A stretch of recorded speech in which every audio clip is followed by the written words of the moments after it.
Estamos lendo a carta aos Coríntios, primeira carta, capítulo 9. Paulo está falando aqui que ele, por ter instruído aquelas pessoas, né, aqueles servos lá em Coríntios, na região da Grécia, que ele teria direito de que aquelas pessoas fizessem alguma coisa de bom para ele, não é pagar ele nem dar dinheiro não, que não fala isso hora nenhuma, mas que fizesse alguma benevolência para ele, mas que ele de maneira nenhuma aceitou isso, embora sendo o direito dele. Mas nós não usamos desse direito, antes suportamos tudo para não pormos impedimento algum ao Evangelho de Cristo. E eu, de nenhuma dessas coisas usei, e não escrevi isso para que assim se faça comigo, porque melhor me fora morrer do que alguém fazer vã essa minha glória. Porque se anuncio o Evangelho, não tenho que me vangloriar. Aliás, não tenho que me gloriar, pois me é imposta essa obrigação. E ai de mim se não anunciar o Evangelho. E por isso, se o faço de boa mente, terei prêmio. Mas se de má vontade, apenas uma dispensação me é confiada.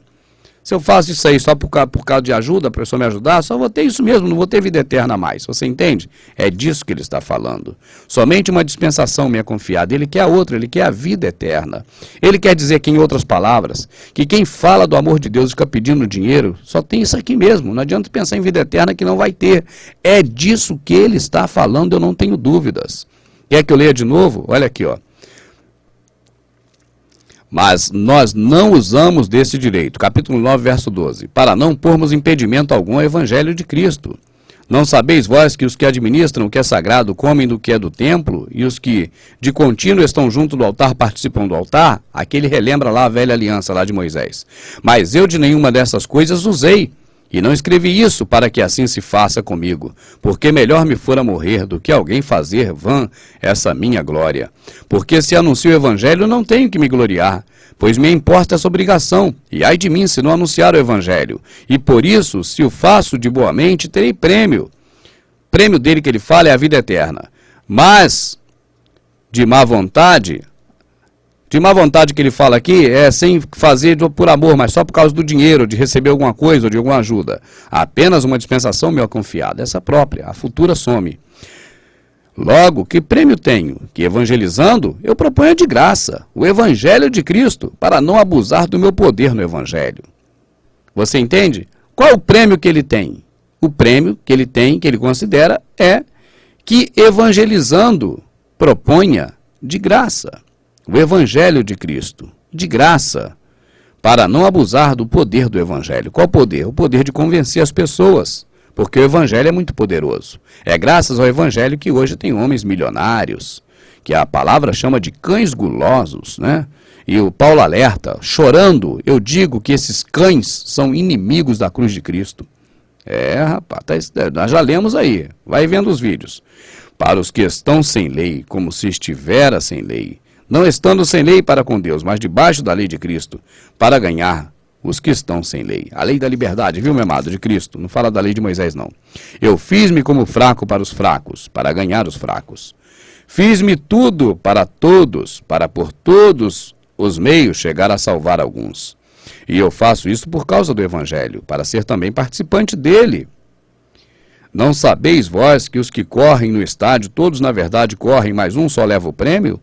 Correi de tal maneira que os alcanceis, e todo aquele que luta de tudo se abstém, eles o fazem para alcançar uma coroa corruptível, nós, porém, uma coroa incorruptível, pois eu assim corro, não como a coisa incerta, assim combato, não como batendo no ar, mas antes subjugo o meu corpo e o reduzo à servidão, para que pregando aos outros eu mesmo não venha de alguma maneira a ficar reprovado.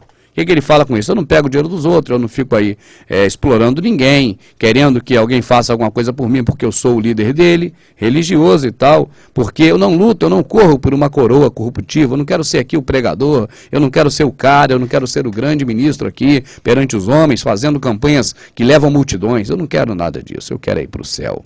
Eu não quero. Antes subjugo o meu corpo e o reduzo à servidão. Eu não quero joias, não quero roupas, não quero carro para andar de luxo, não quero nada, para que pregando aos outros eu mesmo não venha de alguma maneira a ficar reprovado. Se a pessoa junta tesouro onde a traça rói, com certeza fica reprovado. Ora, irmãos, não quero que ignoreis que nossos pais estiveram todos debaixo da nuvem, e todos passaram pelo mar, e todos foram batizados em Moisés, na nuvem e no mar. E todos comeram do mesmo manjar espiritual, e beberam todos de uma mesma bebida espiritual, porque bebiam da pedra espiritual que os seguia, e a pedra era Cristo. Mas Deus não se agradou do maior parte deles, pelo que foram prostrados no deserto. E estas coisas foram nos feitas em figura. Olha aí, meu amado, essas coisas foram feitas para quê? Para que você siga isso, siga Moisés? Para que você siga a lei de Moisés, ou isso é sombra da coisa futura? Deixa eu ler de novo, porque você já está entendendo o que eu sempre mostro, porque é o que está na Bíblia. Ora, irmãos, não quero que ignoreis que nossos pais, as pessoas lá de Israel, estiveram todos debaixo da nuvem e todos passaram pelo mar. Da nuvem que cobria, a Seródia, que era a Shequiná, e passaram pelo mar, Mar Vermelho, E todos foram batizados em Moisés, na nuvem e no mar. E todos comeram do mesmo manjar espiritual. Batizado em Moisés é sombra das coisas futuras, batismo hoje com Jesus Cristo. E todos comeram do mesmo manjar espiritual, Jesus. E beberam todos de uma mesma bebida espiritual, porque bebiam da pedra espiritual, da pedra de Midian, não é isso? Que o Moisés fendeu e saiu água. Era uma pedra comum, feita de pedra mesmo. Mas ela significava Cristo, por isso aquilo é sombra das coisas futuras. Da pedra espiritual que o seguia, e a pedra era Jesus. Mas Deus não se agradou da maior parte deles, pelo que foram prostrados no deserto, ficaram no deserto lá perdido, E estas coisas foram-nos feitas em figura, sombra das coisas futuras. E estas coisas foram-nos feitas em figuras, para que não cobicemos as coisas, mas como eles cobiçavam. Cacetada.